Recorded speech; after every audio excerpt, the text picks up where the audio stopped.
शहर से दूर घने जंगलों के बीच एक छोटा सा गांव था, महेशपुर। यह गांव दिखने में तो सामान्य था, लेकिन इसके बारे में कई डरावनी कहानियां प्रचलित थीं। सबसे ज्यादा खौफनाक कहानी थी तांत्रिक भैरवनाथ की, जो सालों पहले गांव में रहता था। कहते हैं कि काली पूजा की एक रात उसने महाकाली को प्रसन्न करने के लिए कोई भयंकर अनुष्ठान किया था, लेकिन कुछ ऐसा हुआ कि वो रात उसके जीवन की आखिरी रात बन गई। गांव के बुजुर्गों के अनुसार काली पूजा की रात गांव में कोई बाहर नहीं निकलता। हर साल इस दिन मंदिर के बाहर दिए जलाए जाते और घरों के दरवाजों पर नींबू मिर्च बांधी जाती, ताकि कोई भी बुरी शक्ति गांव में प्रवेश न कर सके। लेकिन इस बार कुछ ऐसा हुआ जिसने सबको हिलाकर रख दिया। वो अमावस्या की रात थी। पूरा गांव अंधेरे में डूबा हुआ था। बस मंदिर में जल रहे दियों की हल्की रोशनी ही दूर से दिखाई दे रही थी।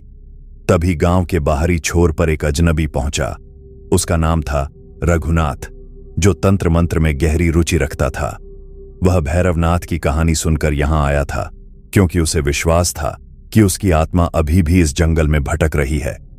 रघुनाथ गांव के लोगों से भैरवनाथ के बारे में पूछने लगा, लेकिन कोई भी उससे इस बारे में बात नहीं करना चाहता था। अंत में एक बूढ़े बाबा ने कहा, बेटा, काली पूजा की रात इस गांव में बाहर जाना मना है। भैरवनाथ की आत्मा अब भी जंगल में भटक रही है। अगर तुमने कुछ गलत किया तो तुम्हारी जान भी जा सकती है। पर रघुनाथ कहां मानने वाला था। उसने तय कर लिया कि वह इस रहस्य को सुलझा कर रहेगा। रात गहराने लगी। मंदिर से आरती की आवाज आ रही थी, लेकिन रघुनाथ जंगल की ओर बढ़ चला। हाथ में एक मशाल लिए वह धीरे धीरे काली मंदिर के खंडहर की ओर बढ़ा, जहां कभी भैरवनाथ ने अपना अंतिम अनुष्ठान किया था। जैसे ही वह मंदिर पहुंचा, अचानक हवा तेज हो गई। पेड़ हिलने लगे और ऐसा लग रहा था जैसे कोई अदृश्य शक्ति वहां मौजूद हो। रघुनाथ ने चारों तरफ देखा, लेकिन वहां सिर्फ सन्नाटा था। रघुनाथ ने अपने झोले से कुछ काले तंत्र मंत्र के सामान निकाले और वहां बैठकर मंत्र जाप करने लगा। वह भैरवनाथ की आत्मा को बुलाने की कोशिश कर रहा था। अचानक मंदिर के अंदर से किसी के पैरों की आहट सुनाई दी। रघुनाथ ने मशाल आगे बढ़ाई, लेकिन वहां कोई नहीं था। तभी एक गूंजती हुई आवाज आई, कौन है जो मेरे अनुष्ठान में बाधा डाल रहा है? रघुनाथ का शरीर ठंडा पड़ गया। उसे महसूस हुआ कि कोई ताकतवर शक्ति उसके बहुत करीब है। तभी हवा और तेज हो गई और सामने अचानक एक धुंधली आकृति प्रकट हुई। उसका चेहरा भयानक था, आंखें जल रही थीं और पूरा शरीर राख से ढका हुआ था। भैरवनाथ की आत्मा। रघुनाथ ने कांपते हुए पूछा, भैरवनाथ, तुम इस दुनिया में क्यों अटके हुए हो? भैरवनाथ की आत्मा ने गहरी आवाज में कहा, मैंने महाकाली का अनुष्ठान अधूरा छोड़ दिया था। मैं उन्हें बुला तो सका, लेकिन उनकी शक्ति को संभाल नहीं पाया। मेरी ही भूल थी कि मैंने शक्ति का अपमान किया और मेरी आत्मा को इसकी सजा मिली।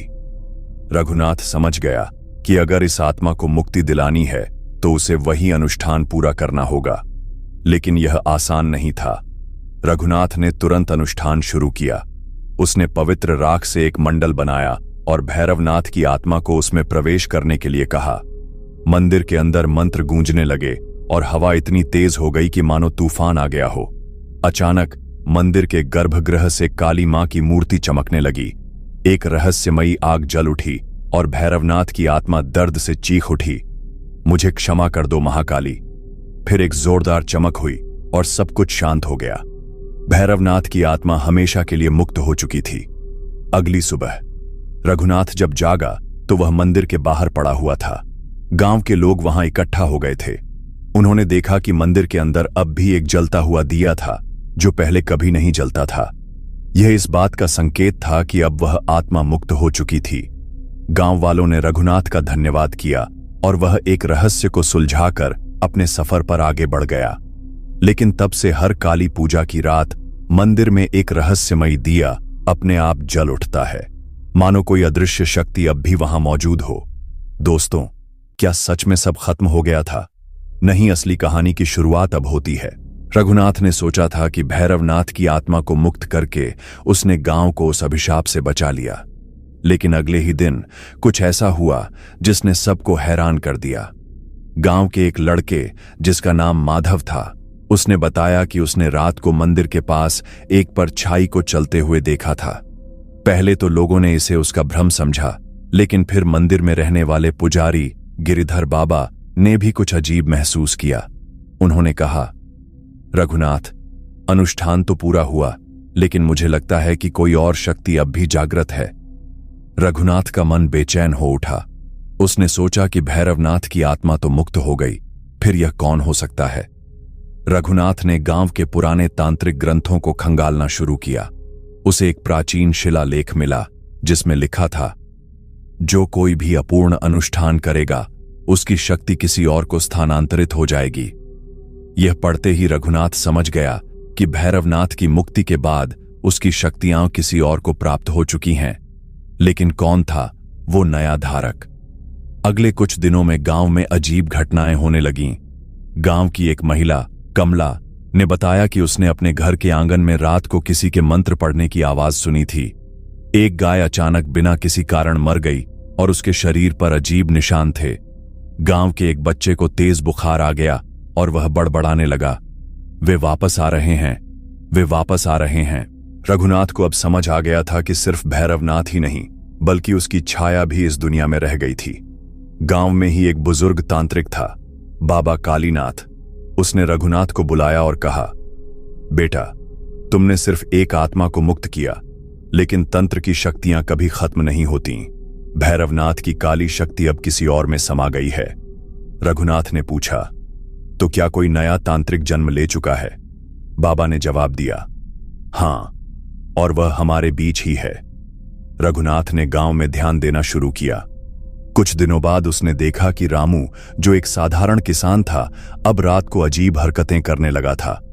कभी वह अकेले जंगल चला जाता तो कभी उसकी आंखें लाल हो जातीं। रघुनाथ ने उसे रोककर पूछा, रामू, तुम जंगल में क्या कर रहे थे? रामू हंस पड़ा और उसकी हंसी सुनकर रघुनाथ के रोंगटे खड़े हो गए। अब मैं सिर्फ रामू नहीं रहा, मैं तंत्र की अगली कड़ी हूं। रघुनाथ को समझते देर न लगी। भैरवनाथ की तांत्रिक शक्ति अब रामू में समा चुकी थी। दोस्तों, अब सवाल यह था, क्या रघुनाथ इस बार इस नए तांत्रिक को रोक पाएगा, या फिर भैरवनाथ की शक्ति किसी नए भयावह रूप में गांव पर हावी हो जाएगी? क्या रामू सच में नया तांत्रिक बन चुका था, या इसके पीछे कोई और ही सच्चाई छिपी थी? रामू, जो अब तक गांव का एक साधारण किसान था, अचानक कैसे इतना शक्तिशाली हो गया? क्या भैरवनाथ की शक्ति उसमें आ गई थी, या वह खुद ही कुछ सीख चुका था? रघुनाथ ने ठान लिया कि वह इस रहस्य से पर्दा उठाकर रहेगा। उसने गांव के बुजुर्ग गिरिधर बाबा और तांत्रिक कालीनाथ से सलाह ली। बाबा ने कहा, बेटा, रामू को एक बार किसी तरह पकड़कर काली माता के मंदिर ले जाओ। अगर उसके अंदर कोई बुरी शक्ति होगी तो वह खुद बाहर आ जाएगी। रघुनाथ को यह विचार सही लगा, लेकिन रामू को पकड़ना आसान नहीं था। गांव के कुछ लोग रामू के घर पहुंचे, लेकिन घर में कोई नहीं था। अचानक पास के जंगल से किसी के हंसने की आवाज आई, एक अजीब खौफनाक हंसी। जैसे ही रघुनाथ और बाकी लोग जंगल की ओर बढ़े, चारों तरफ अंधेरा और गहरा हो गया। अचानक रामू एक पेड़ के ऊपर दिखाई दिया। उसकी आंखें लाल चमक रही थीं और उसके हाथ में एक त्रिशूल था। तुम लोग मुझे रोक नहीं सकते, उसने गरजती आवाज में कहा। फिर उसने त्रिशूल जमीन पर पटका और जमीन हिलने लगी। गांव के कुछ लोग डरकर भाग गए, लेकिन रघुनाथ वहीं खड़ा रहा। उसने तेज आवाज में कहा, अगर तुझमें सच्ची शक्ति है तो काली माता के मंदिर चलने से क्यों डरता है? रामू एक पल के लिए चुप हो गया। फिर उसने गुस्से में रघुनाथ की तरफ हमला किया, लेकिन तभी कालीनाथ बाबा ने अपने झोले से गंगा जल निकालकर उस पर छिड़क दिया। जैसे ही गंगा जल रामू के शरीर पर पड़ा, वह जोर से चीख उठा। उसकी त्वचा जलने लगी और अचानक उसके शरीर से एक काला धुआं निकलने लगा। अब सबको समझ आ गया कि रामू पर भैरवनाथ की छाया हावी हो गई थी। भैरवनाथ की आत्मा तो मुक्त हो गई थी, लेकिन उसकी बची हुई तांत्रिक शक्ति किसी नए शरीर की तलाश में थी, और रामू एक कमजोर लक्ष्य बन गया था। रघुनाथ और बाबा ने तुरंत उसे पकड़कर मंदिर ले जाने का फैसला किया। गांव के लोग डर के मारे पीछे हट गए थे, लेकिन रघुनाथ, कालीनाथ बाबा और गिरिधर बाबा मिलकर रामू को खींचते हुए काली माता के मंदिर ले गए। मंदिर में पहुंचते ही वहां रखी काली माता की मूर्ति अपने आप चमक उठी और घंटे जोर जोर से बजने लगे। कालीनाथ बाबा ने मंत्र पढ़ने शुरू किए, ओम क्रीम काली क्रीम स्वाहा। रामू दर्द से तड़प उठा। उसके शरीर से काला धुआं निकल रहा था और वह जमीन पर गिर पड़ा। तभी अचानक मंदिर के दीपक की लौ कई गुना बढ़ गई और भैरवनाथ की छाया मंदिर के सामने प्रकट हो गई। नहीं, मुझे यहां से मत निकालो। लेकिन मंत्रों के प्रभाव से वह शक्ति धीरे धीरे कमजोर पड़ने लगी। अंत में एक आखिरी जोरदार चीख के साथ वह काली मूर्ति में समा गई। मंदिर के अंदर एक जोरदार धमाका हुआ और फिर सब कुछ शांत हो गया। रामू बेहोश हो गया, लेकिन अब वह पूरी तरह सामान्य था। भैरवनाथ की शक्ति हमेशा के लिए नष्ट हो चुकी थी। गांव की शांति लौट आई। अगले दिन रामू जब जागा तो उसे कुछ भी याद नहीं था। वह वही पुराना साधारण किसान था। गांव वालों को अब कोई डर नहीं था, लेकिन रघुनाथ के मन में एक सवाल रह गया। क्या सच में तंत्र की शक्ति खत्म हो सकती है, या वह बस कहीं छिपकर फिर से जागने की राह देख रही है? गांव में अब सब कुछ सामान्य था, लेकिन काली पूजा की रात जब मंदिर में घंटियां बजती थीं, तो कुछ लोग अब भी महसूस करते थे कि कोई अदृश्य शक्ति वहां मौजूद थी। गांव में सब कुछ सामान्य लगने लगा था। रामू अब पूरी तरह ठीक था। मंदिर में कोई अजीब घटनाएं नहीं हो रही थीं और गांव वालों ने राहत की सांस ली। लेकिन रघुनाथ के मन को अब भी शांति नहीं थी, क्योंकि एक चीज अब भी रहस्यमयी थी। हर रात काली मंदिर में एक दिया अपने आप जल जाता था। कोई इसे मां काली का आशीर्वाद मान रहा था, तो कोई इसे किसी अनजान शक्ति की उपस्थिति। रघुनाथ को लग रहा था कि कोई और भी इस तंत्र की दुनिया से जुड़ा हुआ है, लेकिन कौन? रघुनाथ ने फैसला किया कि वह इस मामले की गहराई तक जाएगा। वह गांव के पुराने दस्तावेज और तंत्र मंत्र की किताबें खंगालने लगा। उसे एक पुराना ताम्रपत्र, मतलब तांबे की पट्टी पर लिखा शिलालेख मिला, जो भैरवनाथ के समय का था। उस पर लिखा था, जब एक तांत्रिक जाता है तो उसकी शक्ति कभी समाप्त नहीं होती, वह किसी और रूप में वापस लौटती है। रघुनाथ को झटका लगा। तो क्या भैरवनाथ की शक्ति पूरी तरह नष्ट नहीं हुई थी? क्या वह किसी और रूप में वापस लौटेगी? अगले कुछ दिनों में फिर से गांव में अजीब घटनाएं शुरू हो गईं। पशु अचानक मरने लगे। रात को जंगल से किसी के बोलने और मंत्र पढ़ने की आवाज आने लगी। काली मंदिर के पास एक बच्चे ने किसी काले साए को देखने का दावा किया। गांव वाले फिर से डरने लगे। क्या कोई नया तांत्रिक आ गया था? रघुनाथ ने गुप्त रूप से गांव के कुछ लोगों से पूछताछ की। तभी उसे पता चला कि गांव के ही एक आदमी, हरिराम, ने हाल ही में तंत्र विद्या सीखना शुरू किया था। हरिराम एक गरीब आदमी था जो हमेशा शक्तिशाली बनने का सपना देखता था। गांव में जब भैरवनाथ की आत्मा को मुक्त किया गया था, तभी उसके अंदर तंत्र विद्या की लालसा जाग उठी थी। रघुनाथ ने जब उससे सीधे बात की तो उसने पहले कुछ नहीं बताया, लेकिन जब गांव के बुजुर्ग और बाबा कालीनाथ ने दबाव डाला तो हरिराम गुस्से में चिल्ला उठा, हाँ, मैंने तंत्र विद्या सीखनी शुरू कर दी है और मैं भैरवनाथ से भी बड़ा तांत्रिक बनूंगा। यह सुनकर गांव वालों के पैरों तले जमीन खिसक गई। गांव वालों को नहीं पता था कि हरिराम पहले ही एक भयानक तांत्रिक अनुष्ठान शुरू कर चुका था। उस रात अमावस्या थी और रघुनाथ को शक हुआ कि हरिराम किसी गुप्त स्थान पर तंत्र साधना कर रहा होगा। उसने बाबा कालीनाथ और कुछ गांव वालों को साथ लिया और जंगल के उस हिस्से की। जैसे ही वे वहां पहुंचे, एक भयावह दृश्य उनके सामने था। चारों तरफ राख से बने हुए तांत्रिक चिन्ह बने थे। बीच में एक काले कपड़ों में लिपटा हुआ हरिराम मंत्र पढ़ रहा था, और सबसे ज्यादा डरावनी चीज, उसके सामने एक कंकाल रखा हुआ था जिस पर लाल रंग से कुछ लिखा हुआ था। रघुनाथ समझ गया कि हरिराम किसी बड़ी शक्ति को बुलाने की कोशिश कर रहा था। रघुनाथ ने जोर से आवाज दी, हरिराम, ये बंद करो, ये तंत्र तुम्हें ही निगल जाएगा। लेकिन हरिराम ने आंखें खोलीं और उसकी आंखों की पुतलियां सफेद हो चुकी थीं। उसने जोर से हंसते हुए कहा, अब बहुत देर हो चुकी है, मैं शक्ति को प्राप्त कर चुका हूं। उसने अचानक अपने हाथ उठाए और हवा में कुछ फेंका। एक तेज काली आंधी उठी और ऐसा लगा जैसे चारों तरफ भूत प्रेत घूमने लगे हों। गांव वाले डरकर पीछे हट गए, लेकिन रघुनाथ और बाबा कालीनाथ वहीं खड़े रहे। बाबा ने मंत्र पढ़ना शुरू किया, ओम महाकालाय नमः, ओम काली क्रीम स्वाहा। हरिराम जमीन पर गिरने लगा, लेकिन तभी उसकी आंखें लाल हो गईं और उसके शरीर से काला धुआं निकलने लगा। रघुनाथ ने समझ लिया कि हरिराम अब पूरी तरह तंत्र के वश में आ चुका था।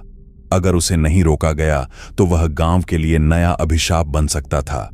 रघुनाथ ने अपनी जेब से काली मां का पवित्र ताबीज निकाला और मंत्र पढ़ते हुए हरिराम की ओर बढ़ा। जैसे ही उसने ताबीज हरिराम के माथे पर रखा, एक जोरदार चीख गूंजी। नहीं, यह शक्ति मेरी है। लेकिन ताबीज के स्पर्श से हरिराम जमीन पर गिर पड़ा और उसका शरीर अचानक राख में बदल गया।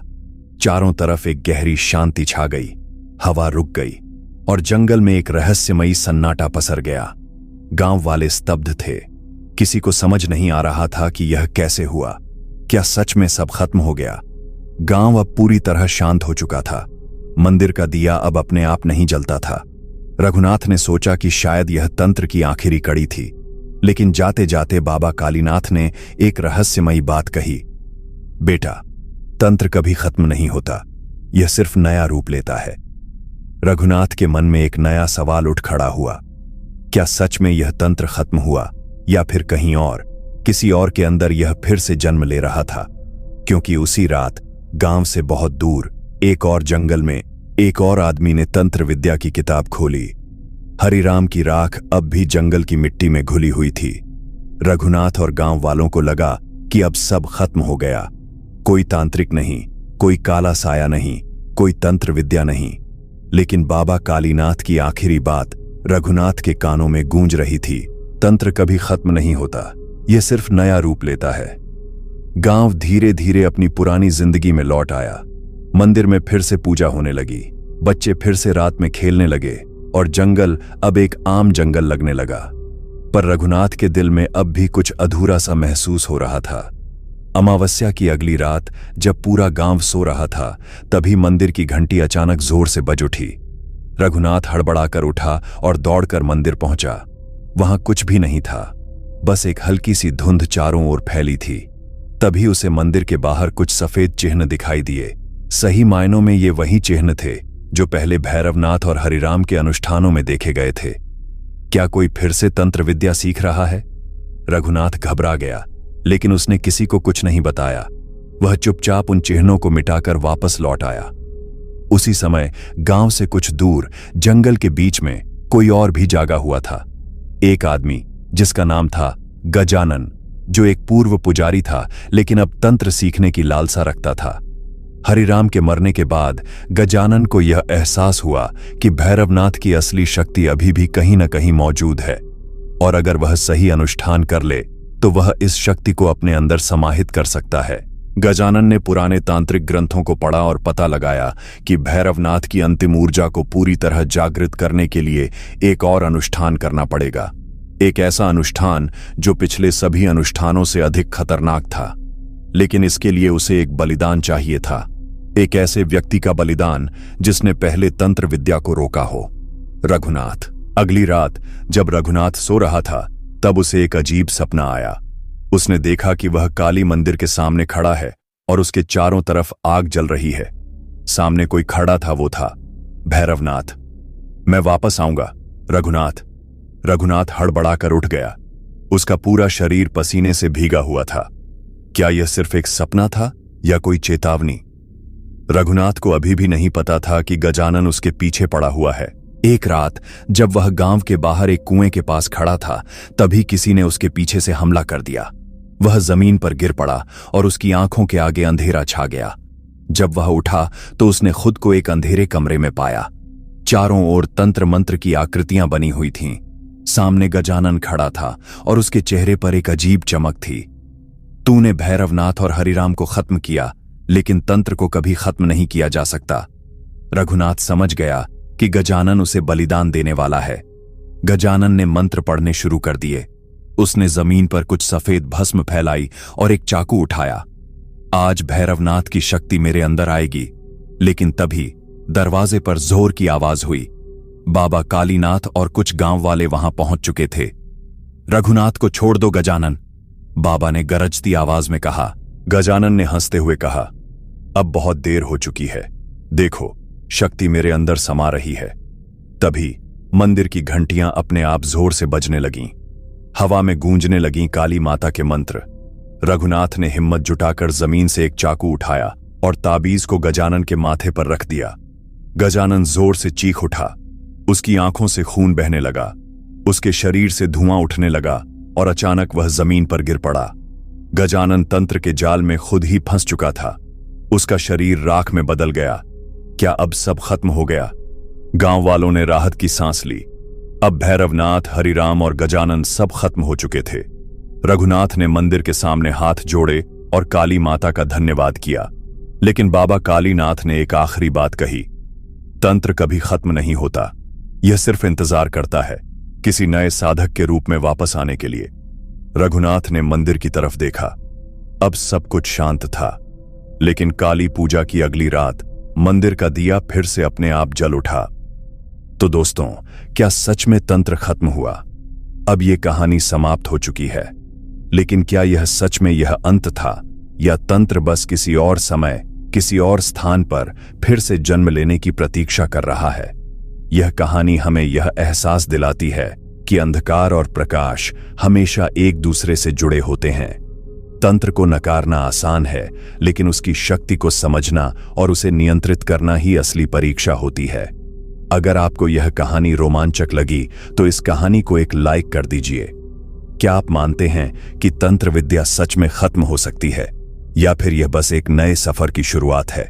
अपने विचार कमेंट करें और अगली रहस्यमयी कहानी के लिए तैयार रहें। हम विदा लेते हैं, आपसे फिर मुलाकात होगी एक और कहानी के साथ। तब तक के लिए ख्याल रखें अपना। अलविदा।